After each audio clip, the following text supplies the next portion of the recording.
Konnichiwa minasan, selamat datang lagi di channel Edwin, channelnya Kasuse atau X Magang. Oke, di konten GPS kali ini aku mau jawab pertanyaan dari salah satu komen di YouTube. Nah, langsung aja kita baca bareng-bareng. Ini komen dari Josirait. Kita baca bareng-bareng ya. Kalau TG Bang, ada sistem gugur ya Bang? Pertanyaan singkat sekali ya. Nah, ini mungkin dia mau nanya apakah proses TG itu ada sistem gugur atau tidak ya. Nah, langsung aja tak jawab ya. Nah, untuk proses TG itu tidak ada sistem gugur.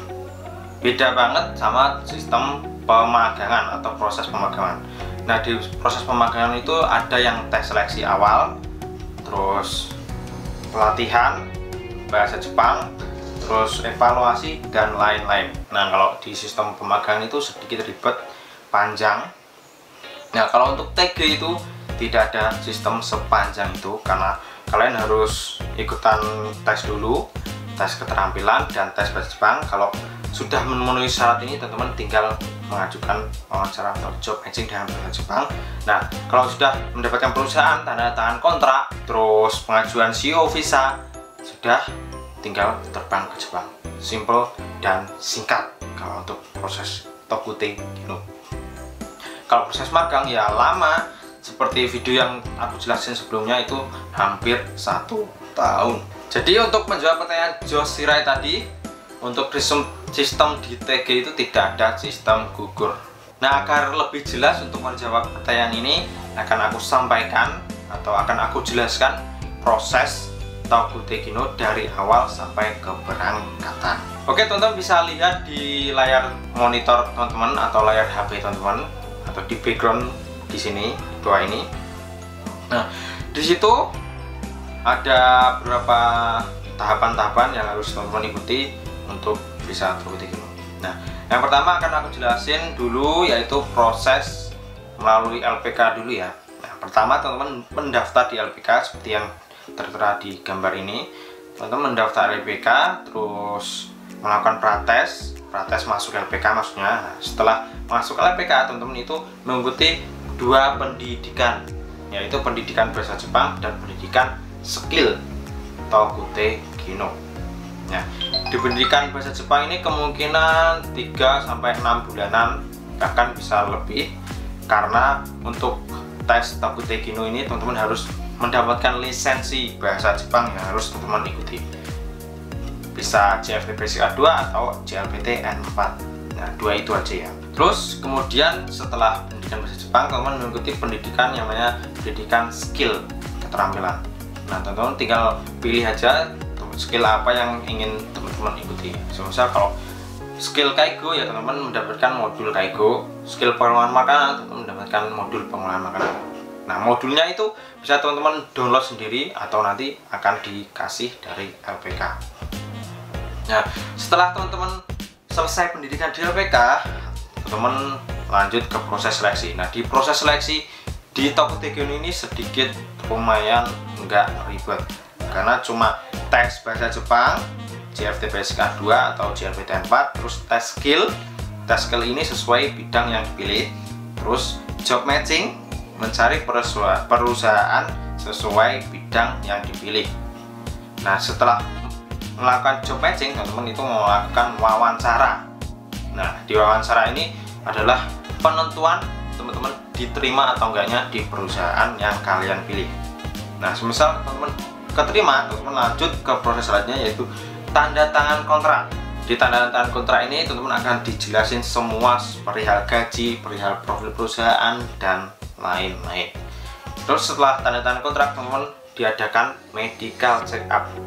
Jadi teman-teman ya dicek dulu kesehatannya, apakah sehat, apakah memenuhi syarat untuk masuk ke perusahaan tersebut.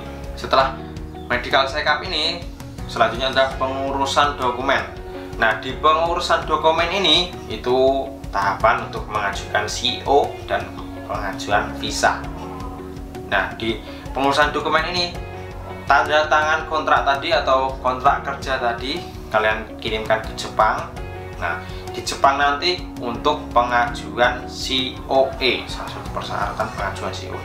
Nah, setelah COE-nya turun, nah dikembalikan ke teman-teman lagi, ke kalian calon peserta Tokute Kino. Nah, setelah mendapatkan COE dan tanda tangan kerja, nah ini adalah dokumen untuk pengajuan visa ke imigrasi. Nah, itu kalian lakukan sendiri, atau mungkin LPK ada yang membantu, tapi biasanya kalian lakukan sendiri untuk pengajuan visa ini, terutama untuk yang Tokutekino. Nah, setelah pengajuan visa selesai, visa turun, terus jadwal berangkatan tinggal diatur dan tinggal terbang. Nggak ribet kayak proses magang. Kalau proses magang harus ada pelatihan daerah dulu, pelatihan pusat, dan lain-lain. Nah, kalau di Tokutekino ini simple, mudah, dan gampang.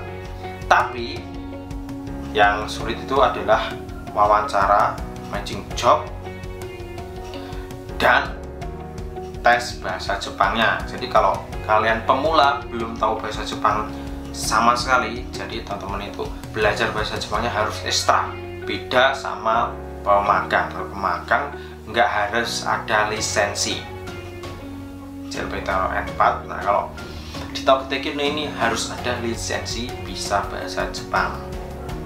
Ya, itu aja mungkin yang bisa aku jelasin soal proses Tokutekino. Nah, kalau itu tadi adalah proses Tokutekino untuk pemula. Kalau ex magang itu beda lagi prosesnya. Ya, tinggal disingkat aja, nggak ikutan LPK, tinggal mengajukan job matching atau wawancara. Jadi kalau untuk S itu lebih mudah lagi untuk mendapatkan visa Tokutekino ini. Tapi nggak semudah yang kalian bayangkan, karena banyak sekali ex magang yang pengen mendapatkan visa Tokutekino ini. Jadi persaingannya sangat ketat dan sangat sengit. Oke, mungkin videonya cukup sampai di sini. Semoga video ini menjawab pertanyaan dari siapa tadi? Dari Josh Shirai. Jadi untuk TG ini aku tekan lagi, tidak ada sistem gugur kayak pemagangan, karena sistem prosesnya itu berbeda sekali sama proses magang. Oke, videonya cukup sampai di sini. Semoga menjawab pertanyaan dari Josh Shirai ini, dan mungkin teman-teman yang lainnya belum paham bisa paham di video ini. Oke, mite kurete arigatou gozaimashita. Sampai ketemu di konten JPS selanjutnya. Bye bye.